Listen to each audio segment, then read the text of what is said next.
Bom dia a todos, bem-vindos ao seminário Parceria Brasil-China, Tendências e Oportunidades, que ocorrerá de agora até 1h30 da tarde. Agradeço o patrocínio da Vale e do Banco Bocom BBM e a parceria da Academy Center for Chinese Economic Practice and Thinking da Universidade de Tsinghua, Conselho Empresarial Brasil-China e também ao apoio do Museu do Amanhã. Para a abertura oficial do seminário, convido agora ao palco a senhora Ana Jaguaribe, membro do Conselho Curador do Centro Brasileiro de Relações Internacionais, SEBRE, e diretora do Instituto de Estudos Brasil-China, e o senhor Ricardo Piquet, diretor-presidente do Museu do Amanhã. Por favor.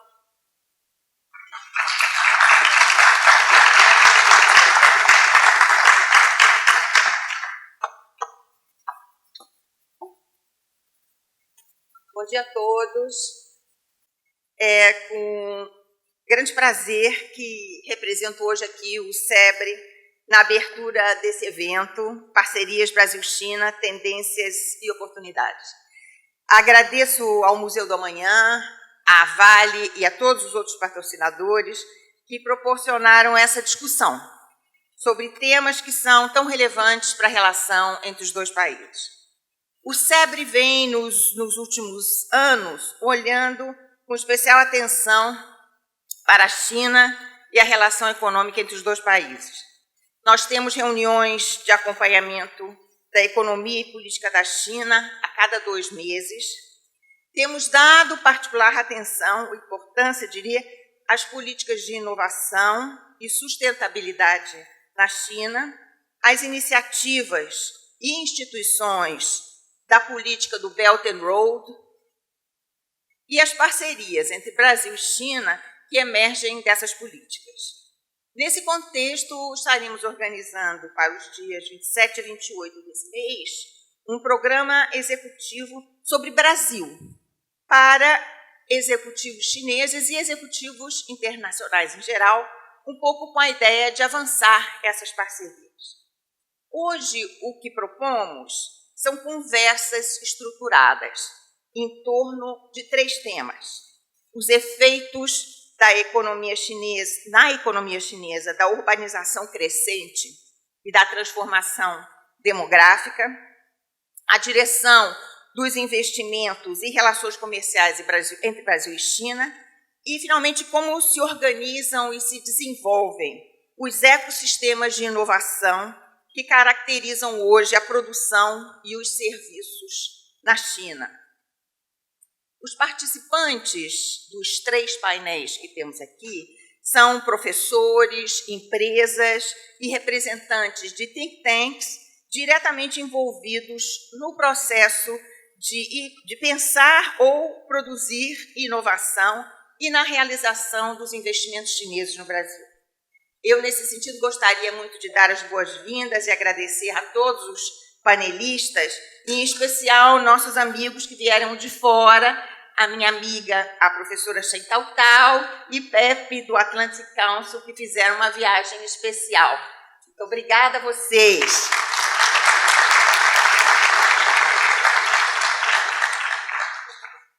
Hoje, 60% da população chinesa vive em áreas urbanas. Um contraste ainda com o Brasil, onde mais de 84% da população vive em cidades.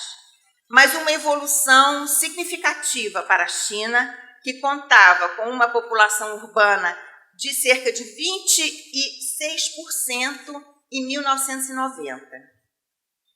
Além das conhecidas megacidades, que todos aqui seguem, como Xangai, Beijing, Guangzhou, Shenzhen, o que nós presenciamos na China de hoje é a transformação dos conceitos de cidade e de ruralidade.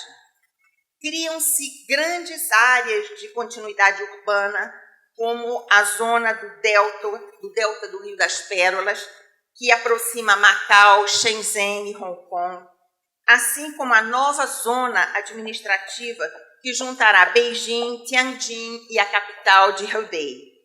Transforma-se igualmente a qualidade de vida no campo, com uma crescente conectividade entre as zonas rurais e entre as zonas rurais e a cidade.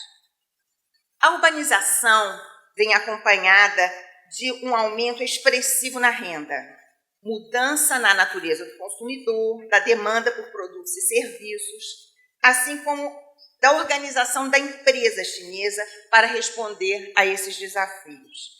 A China se urbaniza, enriquece, mas também envelhece. Prevê-se que em 2050 a população de mais de 60 anos será em torno a 35%. Os efeitos destas mudanças na organização e social econômica são gigantescas, e a China vem respondendo a esses desafios em várias frentes, com uma expansão dos investimentos externos ligados à segurança alimentar e energética, com uma agenda de serviços sociais visando saúde e envelhecimento, e com uma agenda industrial voltada para o meio ambiente, não somente associada ao cumprimento dos objetivos nacionais do Acordo de Paris, mas também uma política industrial e de inovação dedicada à transição energética. Central a estas políticas é o conceito de desenvolvimento movido pela inovação, um programa econômico que inclui a modernidade da produção e dos serviços através da digitalização, robótica e inteligência artificial, a criação de grandes plataformas de comércio e de financiamento eletrônico e, sobretudo, a intensificação do conteúdo tecnológico das cadeias de valor e a reorganização das mesmas em torno ou centradas mais em torno à China. Os estudos recentes da McKinsey mostram que a China está se verticalizando industrialmente, o que faz com que o mundo dependa da China e do seu eficiente chão de fábrica, mas a China poderá cada vez mais depender de si mesmo na fabricação de bens intermediários e na tecnologia.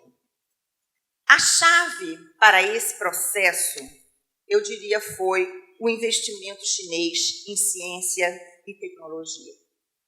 Uma constante durante todo o processo de reformas que se inicia em 78 e que hoje chega a mais de 2% do PIB. Mas tão importante como os instrumentos é a natureza, o alcance e a trajetória desta política tecnológica e de inovação.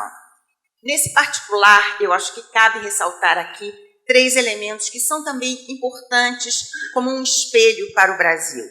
Primeiro é a evolução das instituições ao longo das várias fases do processo de reforma. E aqui me refiro ao Sistema Nacional de Inovação na China, os CNPqs, CAPES e as várias fundações da vida, que mudam objetivos e meios ao longo desse grande processo. Segundo, a sintonia entre política econômica, objetivos tecnológicos e atividades de P&D. Isso é uma construção política de consensos entre os vários ministérios e a liderança chinesa, consenso esse que começa em 78 e continua agora. Finalmente, acredito que particularmente importante seja a perspectiva de inserção global das empresas chinesas. A China investe em geração de conhecimento com constância. A existência de engenheiros qualificados em larga escala é uma das razões pelas quais o país continua sendo um destino favorito para pesquisa e desenvolvimento global. Essa política contribui para a criação de uma cultura de inovação na economia, na firma e na sociedade como um todo. Grande parte da pesquisa tecnológica é feita pela indústria privada.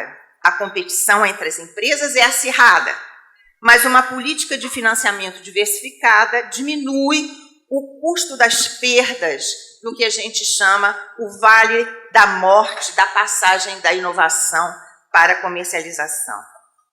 No que diz respeito à inserção global das empresas, acho que vale enfatizar a política de mercado que situa sempre o produto no espaço da economia global, buscando criar normativas estándares globais para os produtos chineses, como é o caso da indústria eletrônica, e sabemos agora a competição pelo 5G.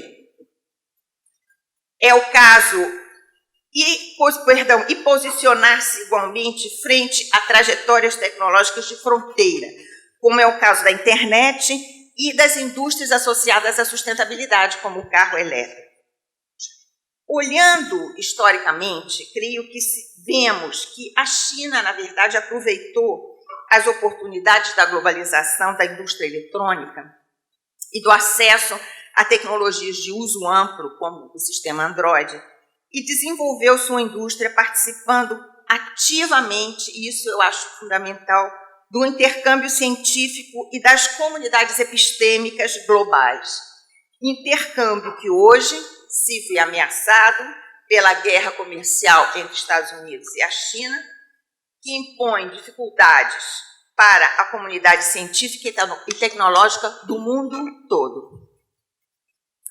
Olhando agora para nós vemos que os investimentos e o comércio da China com o Brasil estão hoje em um momento particularmente propício. Se afirmam as complementariedades entre a necessidade de segurança alimentar e energética da China e a capacidade de resposta brasileira, mesmo se o contexto tarifário deste comércio seja de baixo valor agregado e permita diversificação, vale lembrar, mas, ao mesmo tempo, é diversificada a trajetória do investimento, independentemente de ciclos conjunturais que venham ocorrendo. Hoje estão presentes no Brasil mais de 200 empresas chinesas, nos mais diversos setores e áreas de inovação, tais como finança, transporte, comunicação e digital. Os nossos panelistas representam essa diversidade. Esse denso contexto empresarial permite o desenvolvimento de uma agenda de inovação importante. A economia digital e a busca pelos caminhos da sustentabilidade estão já transformando profundamente o mundo empresarial e a inserção do Brasil e da China na economia global. No futuro próximo, todos os países enfrentarão os desafios crescentes da desigualdade, da sustentabilidade e das novas tecnologias. O Brasil soma a estes desafios novos velhos e imensos problemas não resolvidos, como a pobreza, educação e infraestrutura.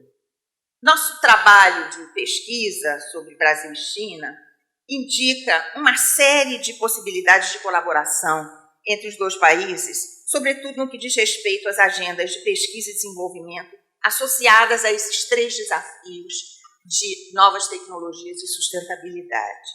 O evento de hoje tem como propósito principal alimentar essa discussão.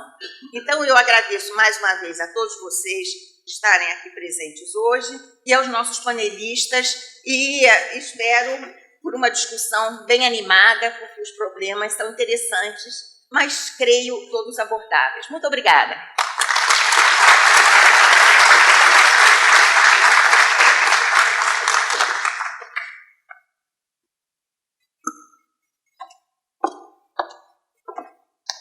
Gostaria de chamar ao palco agora o diretor-presidente do Museu do Amanhã, senhor Ricardo Piquet.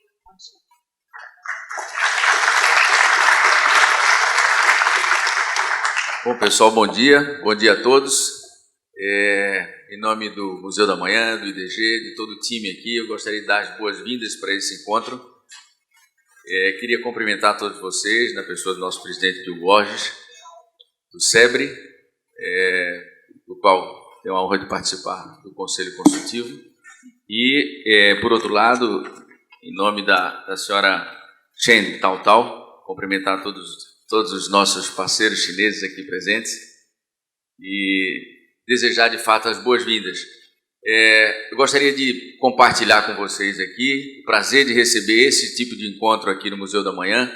Desde o início, desde 2015, esse museu opera com sucesso de visitação, mas também com sucesso de debates, abrindo essa casa para se tornar uma casa de diálogo, um espaço neutro, porém bravo, para trazer temas interessantes para esta casa, como esse aqui, como tantos que fizemos nesses últimos anos. Dizer a vocês todos que teremos o prazer essa semana, provavelmente na quarta, na quinta-feira, de celebrar os 4 milhões de visitantes em menos de 4 anos de operação desse museu. É uma marca importante. É uma marca importante para o museu, é uma marca importante para o Rio de Janeiro, para o Brasil. Em qualquer lugar do mundo, mais de 1 milhão de visitantes por ano é relevante, né? Tanto pela quantidade quanto pela qualidade das pessoas, dos debates e das visitações. Temos aqui quase 50% desses visitantes não são habituais de museus, portanto são nova audiência, novos visitantes. Nós temos 42% de visitação gratuita, é o papel social desse museu, e tivemos muitas oportunidades aqui, inclusive de inspirar outros museus no mundo.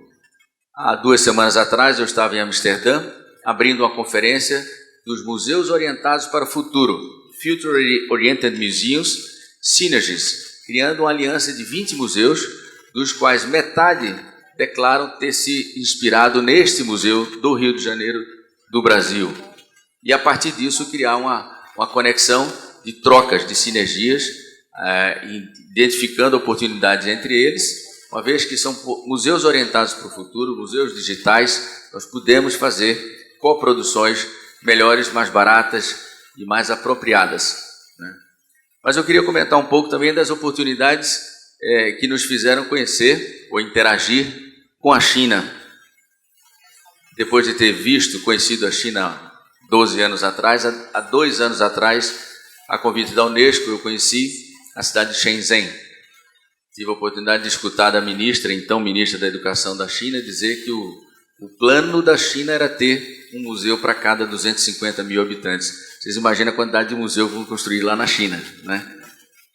Isso é um exemplo onde se direciona para um espaço de credibilidade que é um museu, onde aqui não há fake news, aqui são dados com base científica, poder contribuir com o conhecimento, com a educação da sociedade.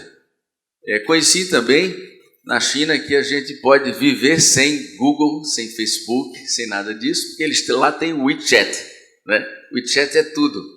Vocês imaginam aí colocar tudo isso num lugar só, é uma experiência incrível, é uma solução desenvolvida internamente que certamente vai ganhar o mundo, porque de lá nós temos muitas lições para aprender, para interagir. Acreditamos que essa conexão é fundamental para o Brasil. A sabedoria milenar, a cultura milenar da China, temos muito o que aprender, mas certamente a gente também tem muito o que oferecer da nossa cultura, da nossa mistura, para um tempero chinês.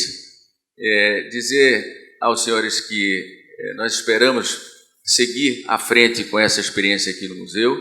Passamos algumas dificuldades aqui nesse ano. Ontem, o prefeito nos convidou a assinar um aditivo de mais 1 ano, excepcionalmente, mesmo sem aporte nenhum da prefeitura para manter o museu.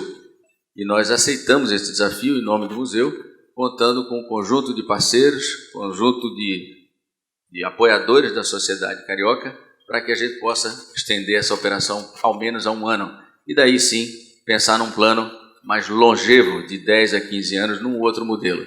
Portanto, temos essa notícia positiva, tínhamos a perspectiva de encerrar as atividades no próximo mês, infelizmente, por questões da crise financeira na prefeitura, mas temos um alento e poderemos continuar nessa parceria com o SEBRE e com toda essa movimentação brilhante que o SEBRE faz em nome dessa conexão do Brasil com o mundo.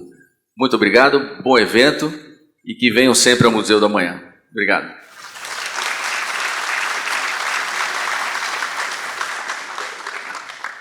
Gostaria de agradecer à senhora Ana Jaguaribe, ao senhor Ricardo Piquet, e agora convidar ao palco os integrantes do primeiro painel, Urbanização, Consumo e Transição Demográfica, Transformações na China.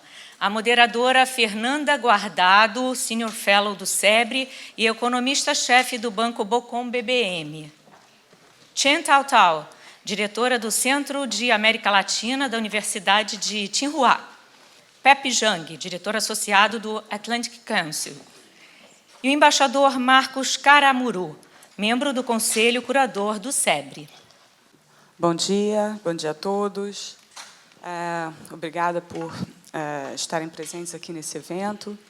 Vou fazer uma breve introdução dos nossos palestrantes, com a brilhante adição do embaixador Karamuru de última hora. Bom, a professora Chen Taotao é professora do Departamento de Economia e Gestão e diretora do Centro de América Latina da Universidade de Tsinghua. Did I say that correctly? Okay. Suas principais áreas...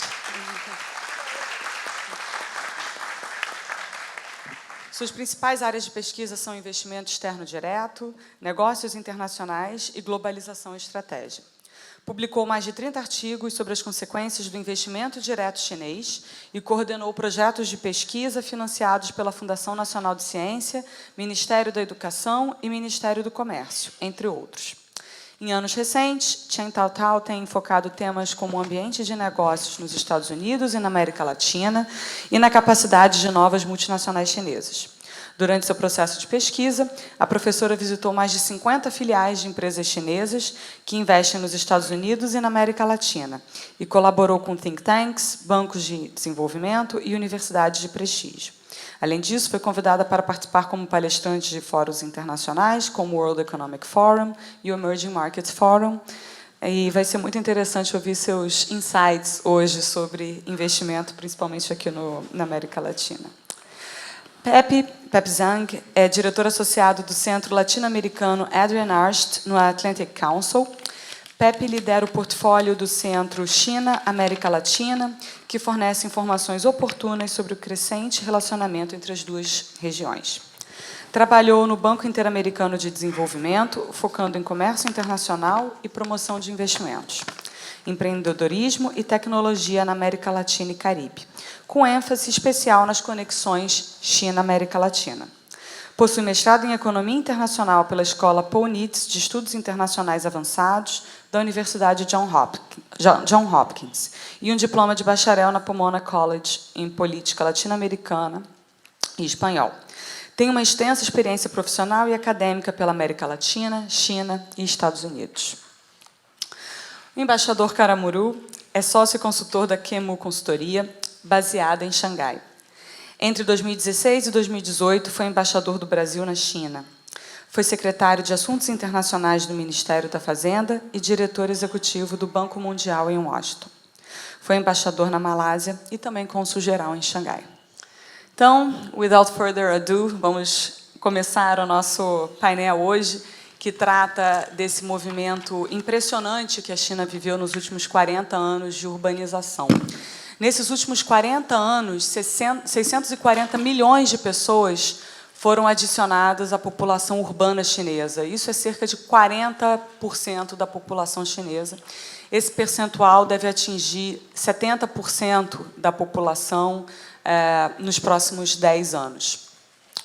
Com esse desenvolvimento tão forte, obviamente, surgiram também diversos desafios do ponto de vista de infraestrutura, de serviços públicos, e, ao mesmo tempo em que se desenvolvia um consumidor chinês cada vez mais sofisticado, mais interconectado e demandante de novidades.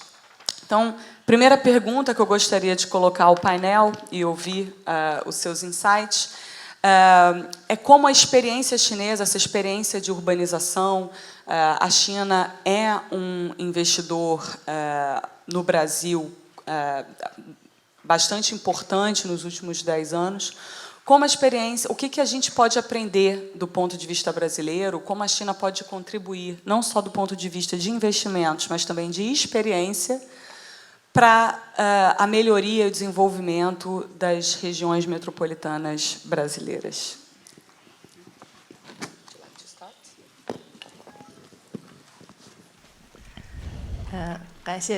Muito obrigada.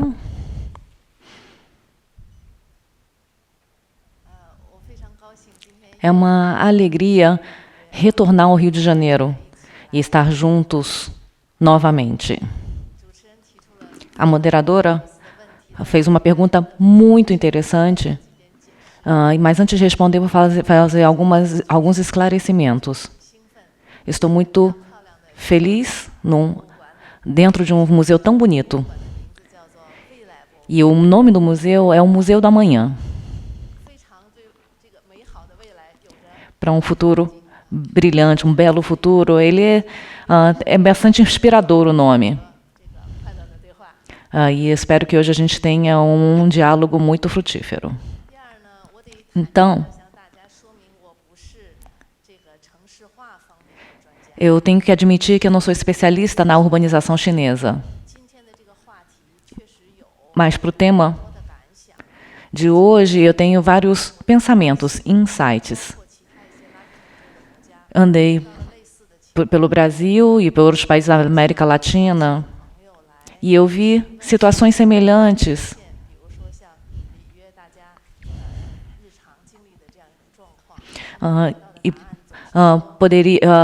Conversei com vários colegas sobre a urbanização dessas cidades latino-americanas. E por que a China ela não enfrentou os mesmos problemas na urbanização? E aí nós estamos abordando exatamente esse tema, no primeiro painel de hoje. Talvez eu não consiga explicar através de conceitos ou de dados muito precisos, mas como eu participei como um cidadã dessa urbanização chinesa, eu tenho algumas visões. Talvez como professora fica um pouco falando demais. Nos investimentos, a gente pensa geralmente em alguns passos. Dentro do nosso país, quais as experiências que nós temos, quais as capacidades que nós temos. E daí olhamos o destino de investimento. Qual é o ambiente e qual a diferença com o nosso país. E daí analisamos se a nossa experiência pode ser aplicada no país de destino do investimento, ou se a nossa experiência não tem valor no país de destino. São essas análises que se faz, basicamente, para um investimento estrangeiro.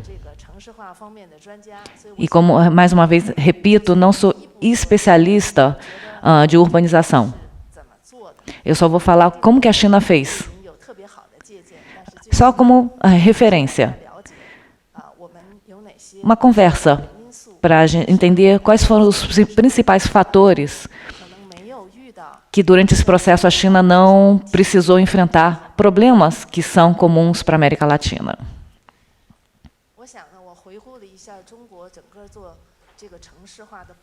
Vamos falar um pouquinho do histórico da urbanização da China.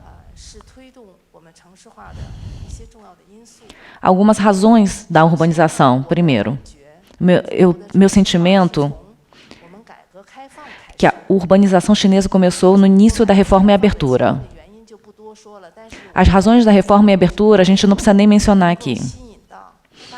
Mas a reforma ela começou a atrair mais e mais pessoas para os centros urbanos. Era um país pobre, com uma população muito batalhadora. O custo da mão de obra era baixíssimo na época. E nesse movimento de globalização, como a China estava abrindo, empresas estrangeiras vieram investir na China. E uma das vantagens é que a mão de obra chinesa era barata. E usando essa mão de obra barata chinesa, eles tinham competitividade internacional.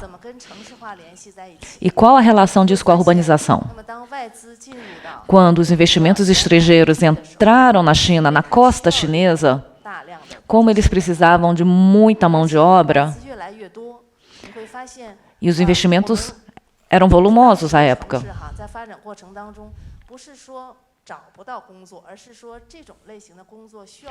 E durante essa urbanização não é que não tinha gente, mas você precisava de mais e mais gente.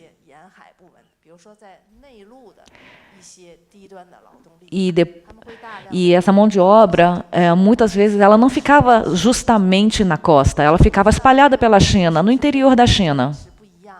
E essa é uma situação que pode ser diferente com os países da América Latina. Os empregos estavam localizados nas costas e atraíam a população que não estava exatamente na costa. E nesse processo de desenvolvimento, o governo local tem um papel muito importante, porque a China é um país grande. E o governo ele é um motor propulsor da economia. E aí o governo pensa, nesse processo de desenvolvimento, como que o local ele pode também participar nessa cadeia produtiva e também gerar emprego, como em educação e como atrair também investimento para elevar o patamar do governo local. E aí as cidades começaram a se desenvolver. Esse é um segundo fator. E o terceiro, quando nós fizemos a abertura e a reforma, nós éramos muito pobres. O nível era muito baixo. E os empregos eram bem desqualificados, básicos. E aí foi somente ao longo dos anos que começamos a elevar a qualidade dos nossos produtos e serviços.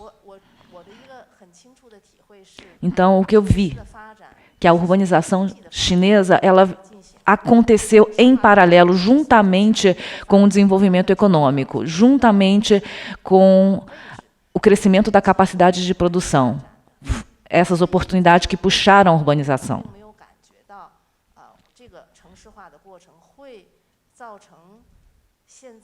Então, eu não vejo de que a urbanização ela não trouxe, ela não consiga, não encontramos problemas semelhantes em outros locais, porque ela teve essa particularidade. Claro, existem vários temas mais específicos que podemos comentar. A China tem um sistema de hukou, porque antigamente cada cidade não tinha tanto recurso, infraestrutura para ter essa movimentação livre das pessoas. Então, havia a instituição do hukou, que era uma forma de controlar os processos migratórios, para que não tivesse uma grande onda migratória que uma cidade não pudesse absorver. Mas esse sistema de hukou, ele também traz injustiças. Eu só estou citando como um exemplo, que qualquer país, no seu processo de desenvolvimento, enfrentará problemas. Não é um processo liso, totalmente, sem percalços. O governo precisa fazer escolhas, a população precisa fazer escolhas, e já ocorreram diversas mudanças, mas problemas persistem. Isso é um fator importante também. A fala, na verdade, poderia estender bastante, mas eu estou sintetizando. Olhando nesse sentido, que a urbanização ela tem que ter como direção o desenvolvimento, a renda, que a população com mais renda, o governo com mais renda, com geração de emprego, a população possa ter o sentimento de felicidade e ter essa redistribuição.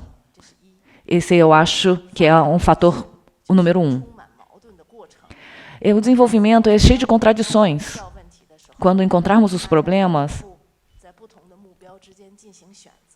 apesar de cada parte poder ter objetivos diferentes, precisa de uma direção comum. Esse é basicamente o que eu tenho a explanar a todos. Muito obrigada. Obrigada, professora.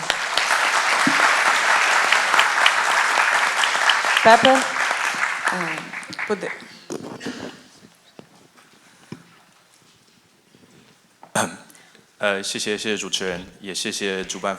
Muito obrigado, a moderadora e os organizadores.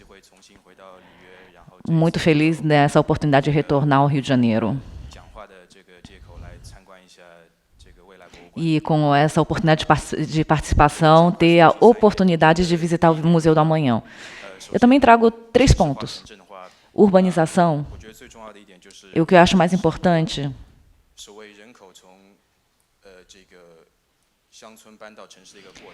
a população rural indo para a cidade. E essa transformação bastante complexa social. Precisando construir mais casas, mais infraestrutura e elevar a quantidade de serviços. Para a América Latina, isso não é um problema novo ou com desafios novos.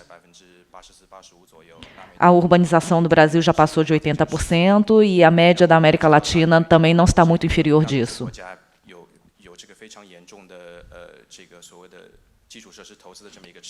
E a maioria dos países aqui tem um déficit de infraestrutura.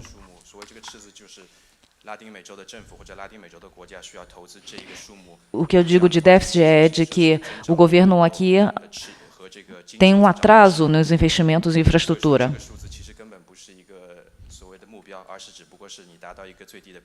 Esse déficit, o número mostrado no déficit não é nem o objetivo, é o mínimo que a população precisaria para ter uma vida boa.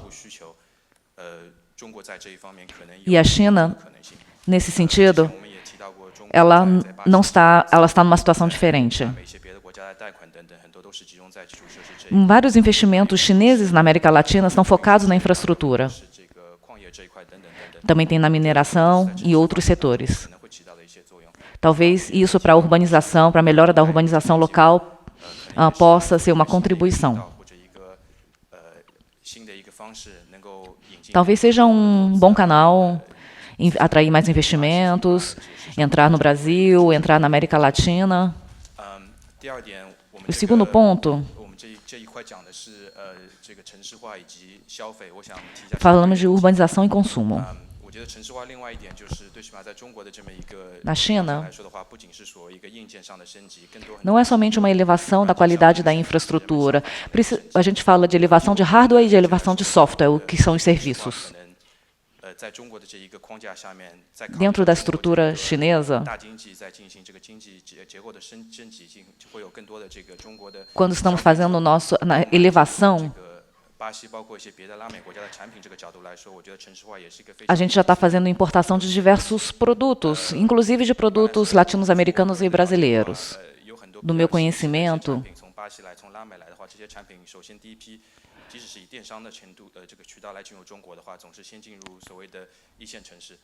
esses produtos importados primeiros, eles chegam às cidades, cidade de primeira categoria na China, que são as mais desenvolvidas, e depois começa a se espalhar para o restante das outras cidades chinesas. E essa é uma oportunidade para os produtos dessa região, porque agora o consumo chinês está mais exigente, quer um produto mais refinado, mais bonito, mais nutritivo. E que essa demanda chinesa pode puxar a produção nessa região do mundo. E tem terceiro ponto, é que cada país tem um caminho de evolução, de desenvolvimento diferente. E eu vejo grandes diferenças.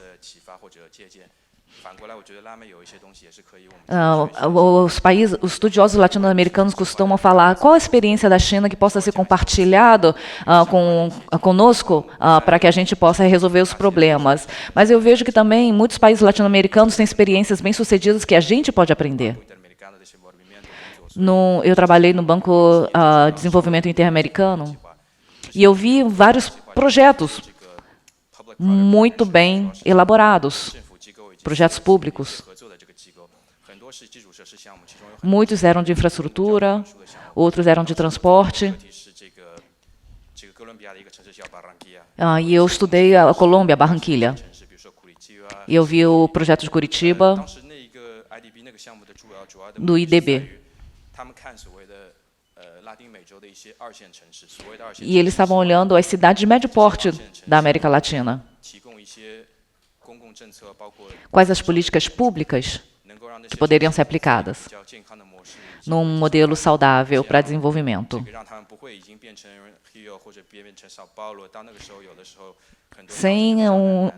Sem uma visão de que eles se tornariam um Rio de Janeiro ou um São Paulo.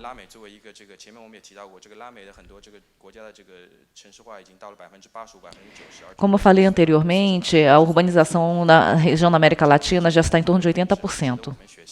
Então, está, na verdade, mais avançado que a China. Então, tem experiências boas que, na verdade, os chineses podem aprender. Não é somente uma mão onde a América Latina aprende com a China. E essa pesquisa, esse aprendizado, talvez não seja só também no nível de governo federal, governo central, mas em governos locais. Várias políticas de governos locais são muito interessantes e que realmente trazem resultados na vida da população. E são eles que atraem esses investimentos estrangeiros e que desenvolvem, desenham as políticas públicas. E que pode ser atração de investimento público ou privado. E muitos deles foram bem-sucedidos, no meu conhecimento.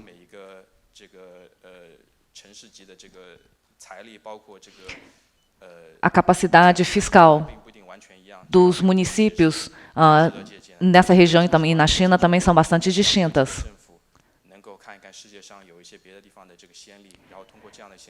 E eu acho que essa colaboração ou esse aprendizado mútuo podia acontecer agora no nível dos governos locais.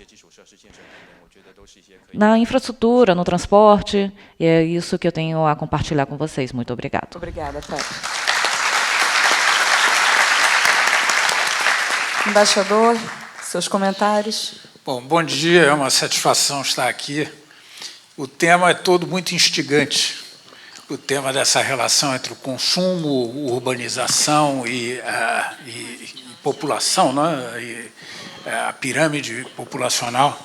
Eu vou sair um pouco da sua pergunta inicial e vou fazer umas observações, talvez genéricas, mais do que os anteriores palestrantes, embora eu tivesse vontade de comentar alguns dos pontos que eles mencionaram, mas eu acho que será mais adiante do debate. Fazer observações sobre 3 pontos. Primeiro, os dados. Segundo, as cidades. Terceiro, as oportunidades. Primeiro, os dados. O consumo como componente do PIB da China ainda está em torno de 60%. Os investimentos em torno de 30%, as exportações em torno de 9% a 10%. Mas, se nós olharmos o crescimento da China, o crescimento do PIB da China, aí a participação do consumo aumenta muito, ela é mais significativa, ela está em torno de 76% a participação do consumo no crescimento.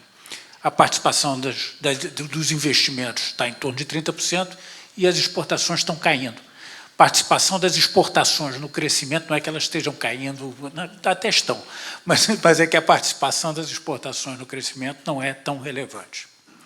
Então, o consumo está crescendo, o consumo está numa faixa de explosão na China. Quem é esse consumidor chinês?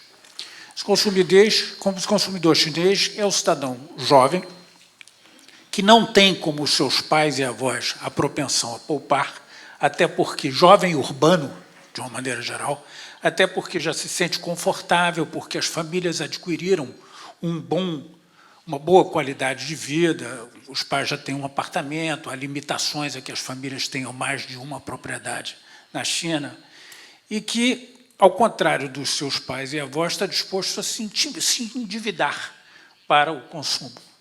Então, ele não só se endivida no cartão de crédito, mas ele se endivida nas plataformas P2P e é um voraz seguidor das oportunidades que estão no e-commerce, né, no comércio da internet, e é um consumidor, como foi mencionado aqui, cada vez mais exigente, cada vez mais demandante, é um consumidor voraz, mas é um consumidor que quer saber, que aprecia marcas, que aprecia uma marca que tem uma história, e que quer informações. Quem abre uma loja, por exemplo, no e-commerce na China, esse é só um parêntese, tem que manter durante algum tempo do dia pessoas para explicarem o consumo, para responderem aos consumidores qual é a qualidade do produto. Ou seja, essa ideia que nós tínhamos que isso se faz na loja, hoje a pessoa compra no e-commerce, mas ela quer buscar essas informações. O problema é que a população chinesa está envelhecendo. Ou seja, hoje a participação de pessoas na faixa acima de 60 anos na China é em torno de 17% a 18% da população. Mas esse percentual vai passar para algo em torno de 25% em 2035 e algo para 1/3 da população em 2050. Ou seja, esse consumidor voraz, né, se transformará naturalmente num poupador, porque, ao envelhecer, vai se transformar em um poupador. Vão aparecer novas oportunidades, o comércio para pessoas de maior idade, os jovens vão continuar fortemente integrados ao consumo, mas, enfim, haverá um pouco uma mudança desse perfil ao longo do tempo e vão mudar essas oportunidades. Mas, ao mesmo tempo que esse consumidor voraz vai se amadurecer, né, o processo de urbanização prosseguirá na China. Hoje, mais ou menos 60%, 61% da população chinesa foi urbanizada, é urbana, um processo impressionante de transformação, de trazer as pessoas para as cidades, com todas essas características que foram mencionadas aqui nas apresentações anteriores. Né? O que se estima é que esse percentual vai chegar a 75%, ou seja, 75% da população será urbanizada, em torno de, alguns dizem, dos 2030, 2035. Há um relatório muito recente do Morgan Stanley, do banco, dizendo que em 2030, 75% da população chinesa será urbanizada. Ou seja, em contraste com esse consumidor voraz, que talvez perca um pouco de número, porque ele vai amadurecer e se tornar mais poupador, haverá um grupo muito grande de gente, em torno de 250 milhões de pessoas, entrando, se urbanizando e entrando na sociedade de consumo. Qual é o cálculo que se pode fazer disso tudo? O cálculo que se pode fazer disso tudo é que, de alguma forma, o consumo permanecerá muito ativo na China, permanecerá uma força importante de movimento da economia e que vai gerar oportunidades, não só para as empresas chinesas, mas também para os exportadores. E não há que se preocupar muito. Muitas pessoas perguntam, mas vai ter algum impacto sobre o crescimento, etc. Algum impacto terá, e todos acreditam que o crescimento da China vai chegar por volta de 2024, 2025, a faixa em torno de 5,5% e vai se estabilizar aí por muito tempo. Mas nessas condições, quer dizer, com essa pequena mudança das características das populações e do processo de urbanização. Meu segundo comentário é sobre as cidades. A China, desde 2012, é curioso porque o consumo passou a ganhar uma proporção maior, uma importância maior no crescimento a partir de 2012. Quem olha as estatísticas vai olhar isso. Foi a partir de 2012 que o consumo começou a aumentar e ter uma participação mais importante no crescimento. Mas também foi a partir de 2012 que a China começou um plano de cidades inteligentes, ou seja, lá atrás. Né? E muitas das cidades hoje já atingiram o processo de maturidade como cidades inteligentes.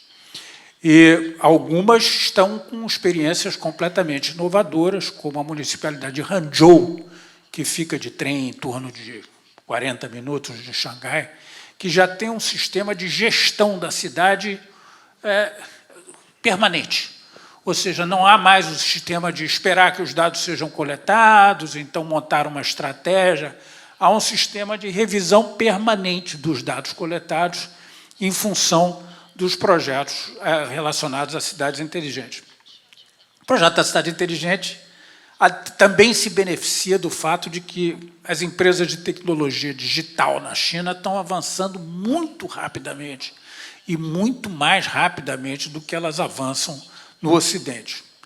Talvez porque haja menos discussão sobre a privacidade, talvez porque os chineses têm uma capacidade extraordinária de, a partir do conhecimento gerado em alguma parte do mundo, transformar esse conhecimento em uma realidade ou em experiências ou em apps, para falar a linguagem do momento, em apps que possam mudar a vida do cidadão e transformar a vida do cidadão. O conceito de cidade inteligente não é um conceito de cidade mais bonita, é um conceito de cidade mais prática, não só em que os trabalhos de engenharia sejam mais inteligentes, mas em que as facilidades da vida do cidadão sejam mais fáceis.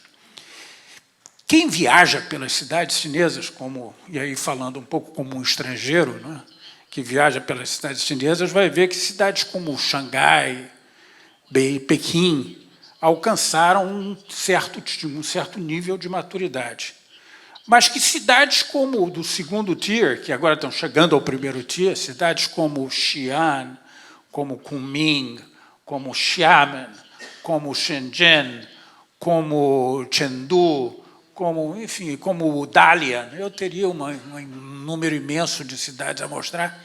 Essas cidades estão se transformando de uma forma impressionante e adquirem hoje um grau de bem-estar e um grau de facilidade nos seus serviços que não eram vistos anteriormente, em parte em função dessa estratégia de fomentar as cidades inteligentes a partir de 2012. Os Estados Unidos, quando passou um processo de transformação urbana, transformação das cidades, as cidades foram criando subúrbios. De um lado, em várias áreas, os subúrbios não se interconectavam e os centros das cidades foram se tornando regiões deprimidas, né? Regiões que perderam a força. Muitos anos depois, os americanos resolveram, então, revitalizar os centros urbanos, os centros das cidades, né? O miolão das cidades. A China faz isso de uma forma muito mais inteligente, porque ela moderniza, ela cria uma cidade nova e inovadora e completamente moderna do lado da cidade antiga, ou seja, há um processo de contaminação da cidade nova da cidade antiga pela cidade nova. E, com isso, não há uma deterioração dos centros da cidade. Ao contrário, os centros da cidade estão se tornando cada vez mais modernos e estão se incorporando, então, à realidade moderna. Quem viajou à China anos atrás, talvez muitos dos senhores tenham feito, via aquela cidade toda muito parecida, né? Uma rua imensa, assim, com aqueles restaurantes, aqueles cartazes chineses, uma coisa assim muito tradicional.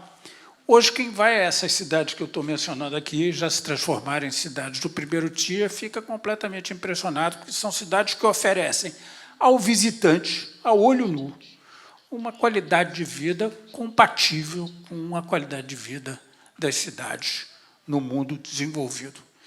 E se me perguntassem hoje em dia qual é a grande revolução que você vê na China no momento, eu diria talvez seja essa, mais do que a revolução tecnológica, mais do que a capacidade de desenvolver a tecnologia digital, talvez a revolução que mais me impressione na China nesse momento seja a revolução urbana, seja a mudança de perfil das cidades médias, que estão adquirindo cada vez mais o perfil de cidades que pertencem a um mundo desenvolvido. Vou para o meu terceiro tópico, então, o que isso representa em termos de oportunidades, né? É claro que isso representa, para as empresas exportadoras e para as empresas que querem conquistar o mercado chinês, oportunidades quase infinitas, oportunidades sem fim. Mas é preciso dizer algumas coisas. E eu vejo, recentemente, que as empresas brasileiras hoje se aproximam da China para conhecer, para ver a modernidade. Há uma quantidade imensa de excursões de empresários ou pessoas que vão ver a modernidade e vão buscar saber como é que eu posso me inserir nessa realidade, como é que eu posso aproveitar um pouco essa realidade. A primeira observação é uma observação mais pessimista, eu diria. Chegamos um pouco tarde. Ou seja, há 10 anos atrás, o consumidor chinês estava olhando basicamente os produtos no exterior. Hoje, a qualidade dos produtos na China está aumentando muito rapidamente. E os consumidores prestam mais uma atenção nos seus produtos. Ou seja, quem chegar hoje ao mercado chinês tem que concorrer não só com produto importado, mas tem que concorrer com um produto nacional de boa qualidade, e os chineses estão cada vez mais aproveitando-se dessa oportunidade. Outra coisa é que quem tem que chegar na China tem que se adaptar às novas realidades. A invasão do e-commerce, do comércio pela internet, o comércio eletrônico, não é? A obsessão que os chineses têm por marcas, e por marcas que demonstrem história, demonstrem qualidade. Nós, no Brasil, somos muito fracos dessa ideia de marcas. Até porque grande parte das nossas exportações são exportações commodities. Então, nós não prestamos muita atenção nisso, nós não temos grandes marcas internacionais.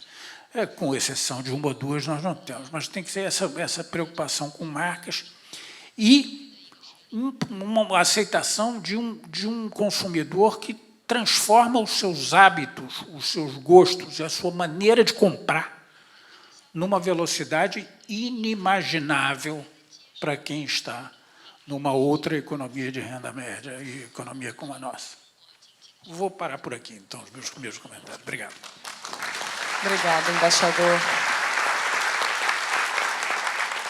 Eu acho que dentro do contexto do painel e juntando todos os comentários que foram feitos pelos palestrantes, uma questão que eu acho que vale a pena explorar um pouco mais, e tem um link aí com o que está acontecendo aqui no Brasil também. O Brasil também está se aproximando do seu melhor ponto, né, em termos demográficos. A população nos próximos 30 anos começa a envelhecer um pouco mais rapidamente.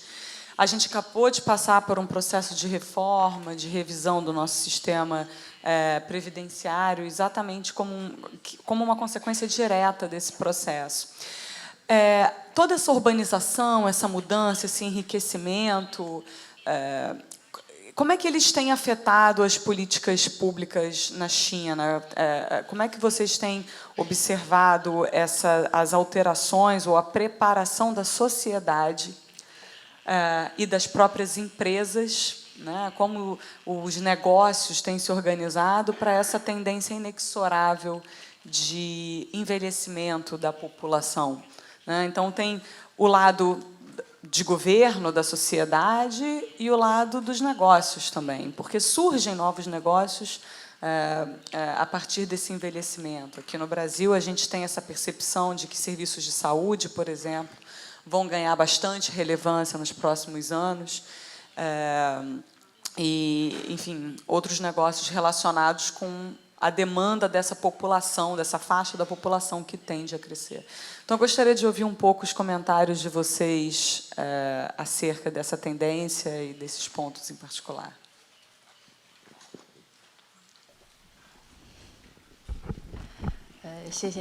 Muito obrigada. A pergunta é muito valiosa. Esse é um grande desafio da China. Eu tenho que admitir, sinceramente, de que o envelhecimento populacional na China está nos trazendo muita preocupação. A minha mãe faleceu pouco tempo atrás, e ela era uma médica muito renomada. E a renda na minha família era relativamente alta, e ela conseguiu ter um serviço de saúde muito bom no final da vida dela.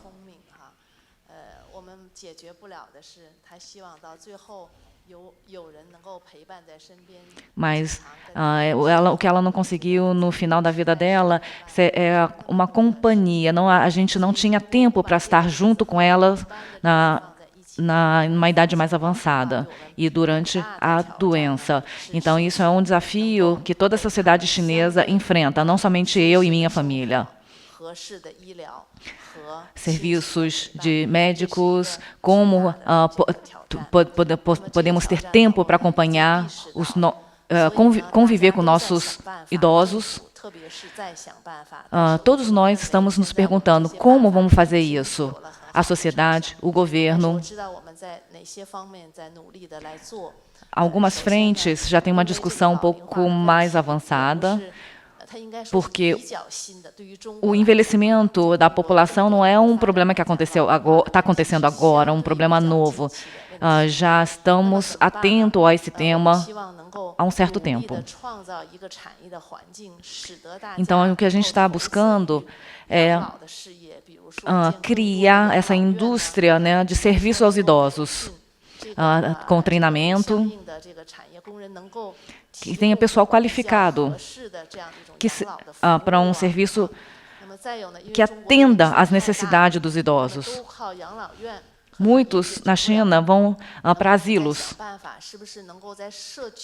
Então, como a gente poderia construir um asilo dentro do bairro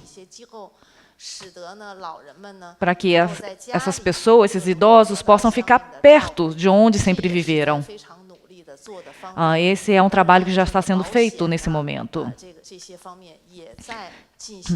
Reformulação de seguros também já está acontecendo. Isso tudo está em transição nesse momento.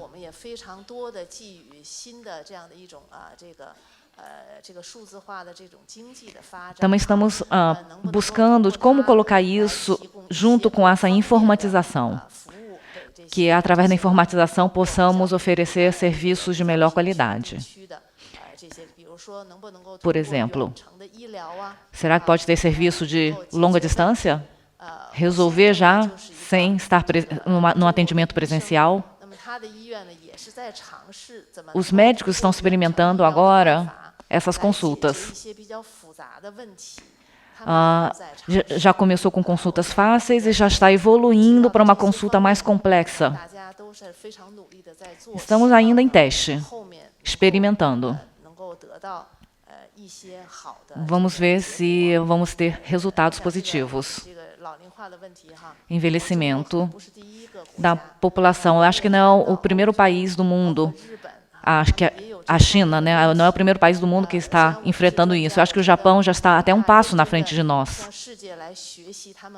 E muitas vezes nós olhamos para o que o Japão está fazendo como uma saída para nós.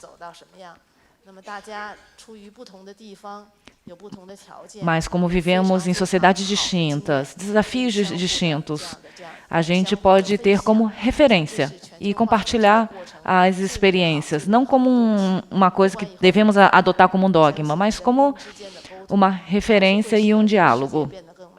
E acredito que dessa forma a gente pode caminhar juntos. Muito obrigada.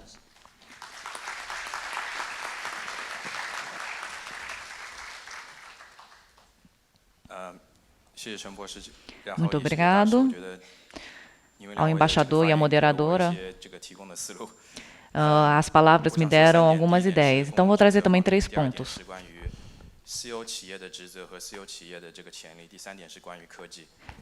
Vou falar sobre o potencial, o futuro e as oportunidades. 1. Como a senhora Chan falou, envelhecimento ele é um problema mundial, não só chinês. No Brasil, também está com esse problema, não é por isso que teve a reforma da Previdência, que foi aprovada nesse ano.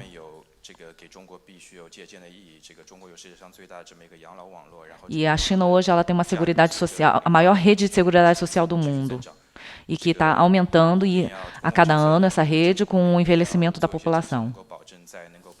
E nós precisamos garantir de que essa rede, essa assistência, ela seja suficiente e não seja muito pesado para as contas do governo. Além da parte fiscal,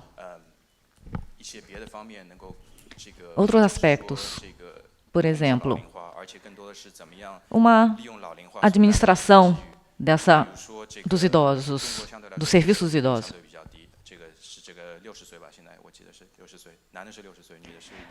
A idade de aposentadoria da China ela também está bastante baixa, estamos em 60 anos.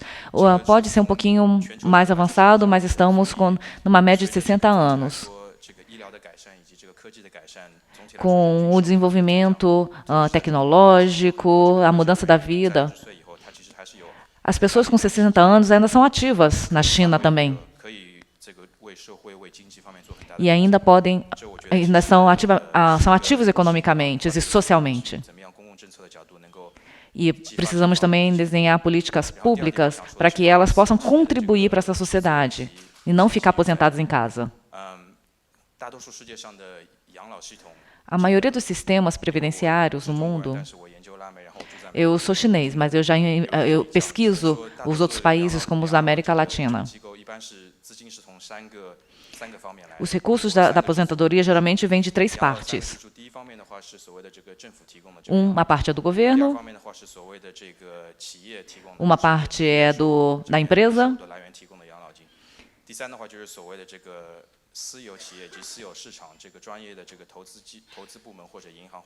uma parte é proveniente ou organizado pelas instituições financeiras particulares, privadas.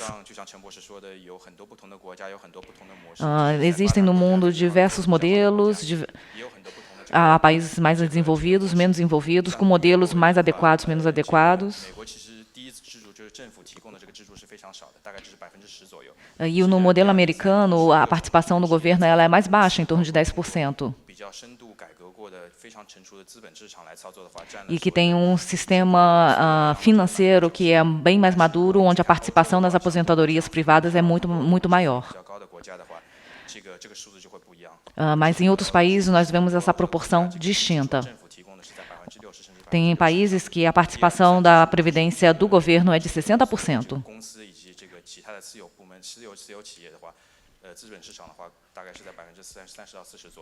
E tem alguns países onde a participação do governo fica em mais ou menos 1/3 da população, ou 40%. Esse é um tema espinhoso. Como que as empresas privadas elas podem entrar nesse trabalho, melhorando a estrutura? Como que eles podem diminuir a pressão em cima do governo? E, por fim, eu gostaria de destacar sobre a parte tecnológica. Foram as palavras do embaixador. Eu acho que tecnologia, quando a tecnologia consegue melhorar a qualidade de vida. O embaixador destacou a cidade de Hangzhou. Eu vivi muitos anos nessa cidade. Eu tenho um carinho pela cidade. E a transformação da cidade ela é impressionante. E a empresa Alibaba está em Hangzhou. Então, vários testes, planos pilotos da Alibaba foram testados em Hangzhou.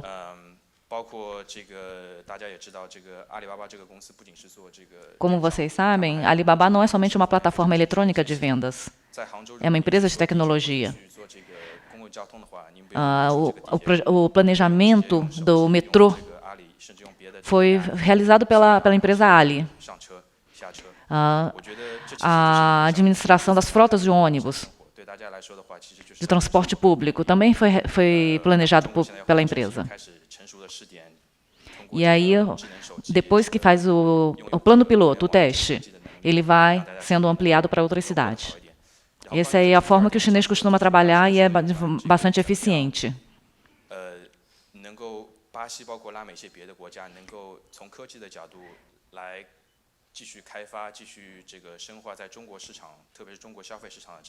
E o Brasil e a América Latina, como eles podem estar interagindo com essa tecnologia chinesa? No ano passado, de janeiro a setembro, a América Latina foi a região que principalmente exportou carne para a China.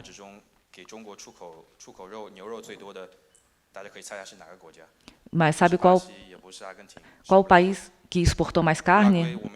Não foi nem Brasil, nem Argentina, foi o Uruguai. É um país pequeno. A proporção é muito grande se for per capita. E a exportação deles detém mais tecnologia do que esses outros 2 países. há rastreabilidade da carne uruguaia. Já sabe de qual pasto, de qual propriedade. E isso a China hoje tem um valor. Porque o consumidor chinês gosta de saber de onde está vindo a carne dele. Então, eu acho que o Uruguai, usando a tecnologia, conseguiu sair na frente nessa exportação da carne para a China.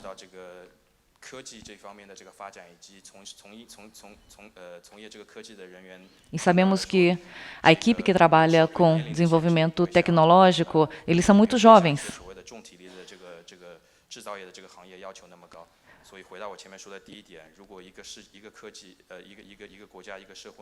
E aí, voltando ao ponto anterior,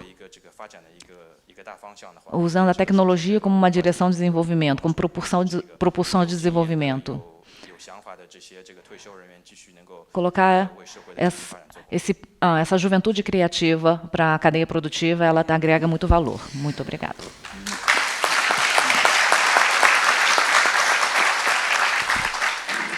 Bom, eu acho que os dois oradores anteriores tocaram nos temas centrais do problema do envelhecimento, que são temas macro. É preciso entender duas coisas sobre a realidade chinesa. A primeira é que a China, ao contrário do que muitos imaginam, é um país que funciona de baixo para cima, e não de cima para baixo. Ou seja, é na realidade local ou na sublocal, na submunicipal, em que as coisas são geradas e que se cria, que se produz o desenvolvimento. E a seguridade social na China não é um tema federal, ele é um tema local, ele é um tema das províncias, ele é um tema local. Ou seja, e as pessoas se mudam muito, né? E ao se mudarem muito, elas não carregam todas as suas contribuições à Previdência Social. Antigamente carregavam 0, mas recentemente a China está ajudando as pessoas a carregar uma proporção dessas contribuições. Ou seja, ao contrário de muitos países do mundo, a maioria dos países do mundo, o tema da Previdência é um tema local. E, portanto, o problema do envelhecimento ele gera para o governo local ele é um problema. A segunda coisa que é importante entender, e que eu acho que ajuda a entender um pouco os palestrantes iniciais, é que na China não existe o hospital gratuito. Não há tratamento hospitalar gratuito na China. Todo tratamento hospitalar da China é pago. Não existe o hospital gratuito. E um dos problemas do envelhecimento é que ele gera maior demanda por serviços médicos, e as pessoas precisam ter recursos para pagar por esses serviços médicos. E é preciso criar um Estado que seja capaz de, mesmo cobrando das pessoas, prover os recursos necessários. Os hospitais são públicos, não é que os hospitais sejam privados, os hospitais são públicos, mas as pessoas pagam pelos hospitais. Ainda na semana passada, a China começou a mudar essas regras dos hospitais, porque para que a qualidade dos hospitais, dos serviços, dos equipamentos e os salários dos médicos dependem do pagamento das consultas. E esses pagamentos das consultas eram pagamentos feitos assim muito estruturados, diferentes para diferentes hospitais. Você pagava pelo serviço, pela consulta, pela cirurgia, pelos raios-x, etc. Agora o governo está começando a inovar. Ele está dizendo, não, nós temos que separar alguns grupos de diagnóstico de problemas, não é? Eles selecionaram em torno de 30 problemas, não é? E aí começar a avaliar pelas doenças as pessoas que vão ao hospital tratar daquelas doenças e dividi-las entre pessoas de idade mais avançada, de idade menos avançada, com melhores condições, com piores condições. É um esforço experimental.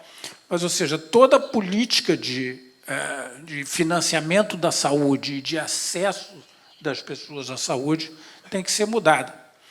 E, além disso, existe um tema central, que é procurar dar às pessoas algum seguro de saúde, né? Só muito recentemente, as empresas têm sido instadas a oferecer seguro de saúde e, portanto, reduzir o impacto do preço do tratamento de saúde para o cidadão comum. Mas isso é um fato que todos sabem, o poupador chinês é poupador voraz e a pessoa mais velha poupa porque sabe que vai precisar pagar pelos serviços de saúde. Né? Assim como também os mais jovens, porque na China não existe universidade gratuita, como se sabe. Toda universidade é paga e é preciso que quem não tem dinheiro não paga a universidade, simplesmente não vai à universidade. Mas não, então as pessoas economizam para ir à universidade, assim como tem que economizar para ir para o hospital. Então, eu acho que os dois problemas maiores são esses mesmos, os problemas macro. A seguridade, não é, social, como resolver um problema que é local, que a contabilidade é local, e o problema de como resolver essa questão toda do tratamento hospitalar. Ao lado disso, eu acho que existem os recursos, né, a tecnologia para resolver o problema, a melhoria da qualidade das cidades, e um conceito que a professora Tal mencionou aqui, talvez vocês não tenham prestado tanta atenção como eu prestei, que é o conceito da felicidade. Né? A felicidade é um conceito. Nós, aqui no Brasil, achamos que a felicidade é um dado, todo mundo é meio feliz. Né? A felicidade está em cada um. Né? Você consegue, se você amar, se você tiver a sua vida boa, se dançar, cantar à noite, tomar, todo mundo é feliz. Mas a China ainda existe, do ponto de vista do governo, essa ideia de gerar políticas que possam contribuir para o conceito da felicidade das pessoas. Talvez eles tenham um déficit de felicidade, não sei, não quero entrar nesse conceito, porque eu acho que ele é muito complicado. Mas, do ponto de vista prático, eu acho que são essas realidades. E eu acho que a realidade é como você, a partir de uma visão federal, conseguir propor soluções que sejam nacionais e equitativas, mas que terão que ser implementadas ao nível local.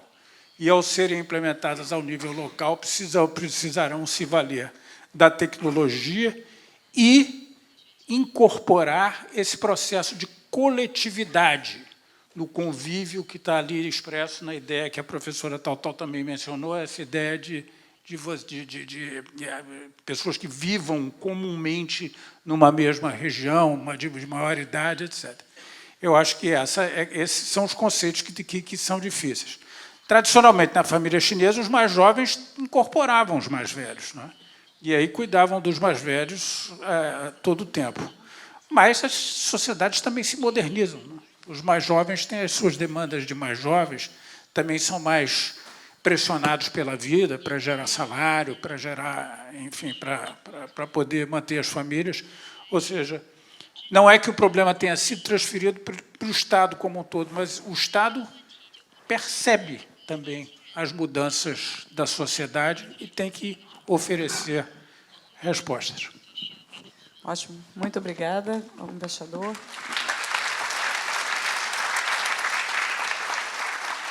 Eu gostaria de, mais uma vez, agradecer aos panelistas, os insights e informações que vocês trouxeram foram excepcionais, foi muito informativo, mas, infelizmente, temos que chegar ao final do nosso painel. Obrigada a todos.